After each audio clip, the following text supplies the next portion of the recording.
Prof. Intan. Terima kasih Datuk Yang Dipertua.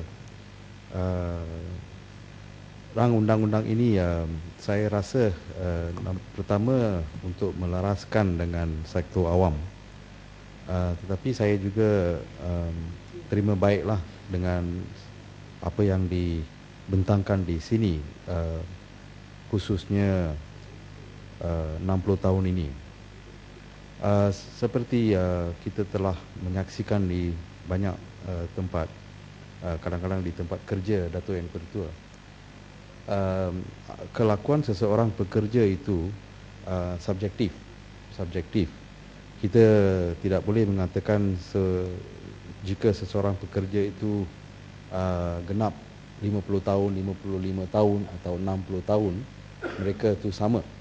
Ada di antara majikan-majikan yang ada masalah dengan pekerja-pekerja yang sudah genap 45 tahun dan atas, dan mereka membuat berbagai-bagai helah untuk menamatkan perkhidmatan pekerja itu.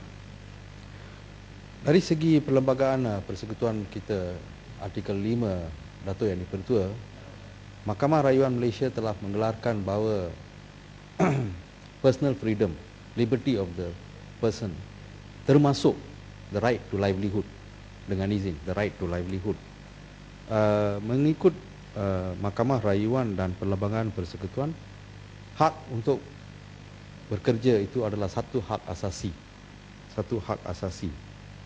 Jadi saya ingin mengatakan bahawa kadang-kadang kita nampak seperti semalam Yang Berhormat Sri Gading minta Datuk Ambiga dihukum sampai hukuman mati lah, gantung.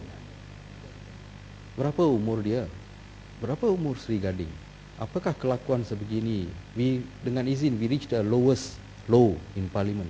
Seorang ahli parlimen meminta seorang yang tidak dalam politik seperti Datuk Ambiga. Kita tidak boleh menggunakan immunity yang ada, immunity yang kita ada pun berhad juga. Rang undang-undang. Ya. Lagi sifat berkaitan. Sifat seorang ahli jangan disentuh. Ya. Saya bagi contoh saja. Apa pasal Tenggera dan Segijang marah? Adakah mereka sokong apa yang dikatakan oleh Sri Gading? Jadi, no, the behavior at that age, that's what I'm talking about. That's the behavior at that age. Tapi tak sesuai dengan they must retire by 60. They must retire. So itu yang saya katakan subjektif, Datuk Yang Dipertua. Saya teruskan. Saya setuju dengan Yang Berhormat Sibu tadi. Adakah kerajaan akan membawa satu pindaan kepada Akta Sivil 1956 jika rang undang-undang ini diluluskan dan seseorang itu mengalami kemalangan selepas 55 tahun, di antara 55 tahun dan 60 tahun, bolehkah mereka menuntut ganti rugi di mahkamah? Saya rasa tidak boleh mengikut Akta Sivil. Jadi sesuatu pindaan haruslah selaras. Immediately after this, an amendment should be brought to the Civil Law Act. Saya rasa ini Sekejang dan Tenggara boleh setujulah. Don't simply oppose everything. Boleh saya dapat sedikit pandangan. Actually kalau lepas apa yang diberitahu oleh Yang Berhormat Kelantan, saya nampak mungkin there should have been a consistent, there should have been a clause di sini mengatakan as usual in most rang undang-undang lah, saya katakan if there is any other provisions in any other law which is inconsistent with this particular act shall prevail. Mungkin kalau ada sedemikian, that would have make it easy. Maybe the drafter of this act should have thought of this provision rather than amending every act to be consistent. So this act will be made into law and mengikut akta interpretasi, all other acts will follow suit. What do you think? Yang Berhormat Ibu Barat, that clause should be there dengan izin. Tapi mungkin dia ada sana, kita kena tengok. Tapi Civil Law Act, Akta Sivil 1956 adalah akta utama yang merangkumi banyak aspek-aspek undang-undang seperti assignment, section 7 dan 8, dependency claim dan sebagainya, estate claim dan sebagainya.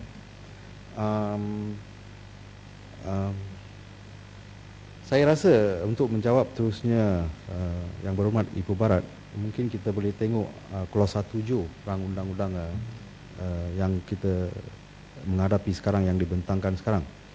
Seterusnya, Datuk Yang di-Pertua, saya ingin juga membangkitkan isu kuasa menteri seperti di section 18. Sekali lagi kita tengok menteri ada kuasa yang tidak ada batasannya untuk mengubah, memasuk ataupun mengeluarkan mana-mana pihak dari schedule kepada rang undang-undang ini.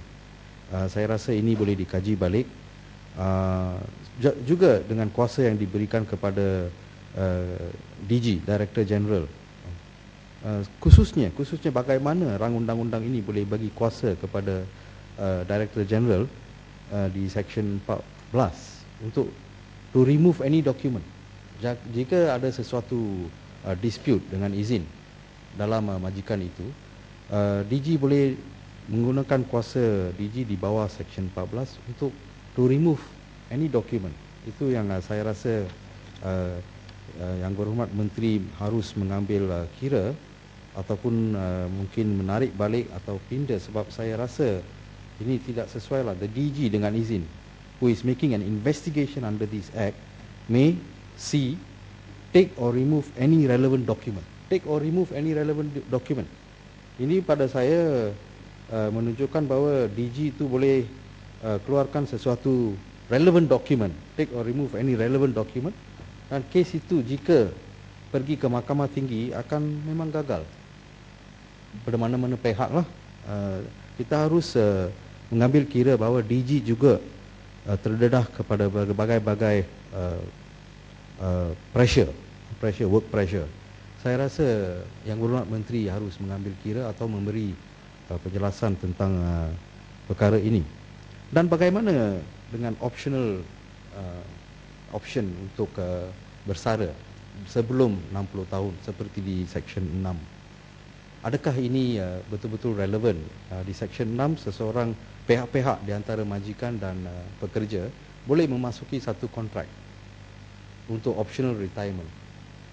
Apakah kita ada satu keadaan di mana sesuatu majikan itu boleh memaksa, subtle pressure dengan izin, boleh memaksa pekerja untuk terima satu kontrak di antara mereka, di mana kontrak itu mengatakan pekerja itu boleh bersara apabila sampai umur 55 tahun atau 50 tahun.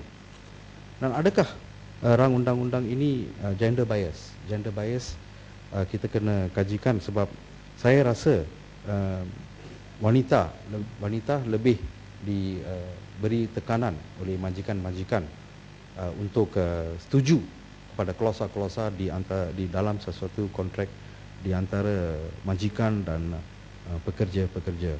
Saya rasa pada keseluruhan rang undang-undang ini boleh diterima, tetapi beberapa isu yang saya baru bangkit dan rakan-rakan saya harus diberi penjelasan, ataupun seperti saya katakan tadi di section 14 itu sangat serius, 14C, di mana selepas keputusan DG yang ada kuasa untuk membuat penyiasatan, kalau mana-mana pihak tidak puas hati boleh merayu ke Mahkamah Tinggi. Tetapi kalau beliau diberi kuasa untuk tarik balik mana-mana dokumen yang relevan, ini akan memang jejaskan kes sesuatu pihak itu. Mohon jelasan Datuk Menteri, dan terima kasih Datuk Yang Ketua. Ya, silakan Pak Menteri.